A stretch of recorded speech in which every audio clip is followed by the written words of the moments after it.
আজকে দেখলাম বিএনপির বহিষ্কৃত নেতা ইশাক সরকার এনসিপিতে যোগদান করছে। ইশাক সরকার এখন ভালো একবার আল্লাহর ফেরেস্তা, একবারে ইশাক সরকারের কোনো কলঙ্ক নাই। এই ঢাকা হত্যাকাণ্ড হয়েছিল, পাথরদা যে পিডিআই এক ব্যবসায়ীদের মারছিল, ওই হত্যাকাণ্ডের আঙুল উঠছিল ইশাক সরকারের উপরে, ওই চাঁদাবাজির ঘটনার। ওই তখন থেকে ইশাক সরকারের বিএনপি থেকে বহিষ্কার করে দিছে। তো এখন ইশাক সরকার হয়ে গেছে গা আউলিয়া এবং খুব ভালো লোক, এখন এনসিপিতে যোগ দিছে। আমার মনে হয় যদি মির্জা আব্বাস বিএনপি থেকে পদত্যাগ করিয়া যদি এনসিপিতে যোগদান করে, আমার মনে হয় না মির্জা আব্বাসের পরে দিন চান্দাবাজ থাকবো। কারণ বিএনপি থেকে গিয়া যদি সে এনসিপিতে যোগদান করে, মির্জা আব্বাস হয়ে যাবে, যোগদান করে মির্জা আব্বাস হয়ে যাবো আল্লাহর ফেরেস্তা। মির্জা আব্বাসের কোনো ভুল ত্রুটি নেই। এগুলো হচ্ছে রাজনীতির চরিত্র। কে তখন সে খারাপ লোক, নিজেদের পক্ষে আসলে সে ভালো লোক। এটা শুধু এনসিপির ক্ষেত্রে না, এটা সবার ক্ষেত্রেই।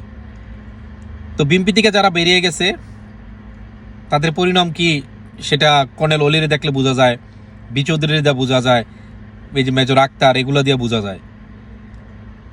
তো আমরা তারা সাধুবাদ জানাই। সে এখন ফেরেস্তা হইয়া দেশের কাজ করব, আউলিয়া হয়ে যাবো গা, এটাই ভালো।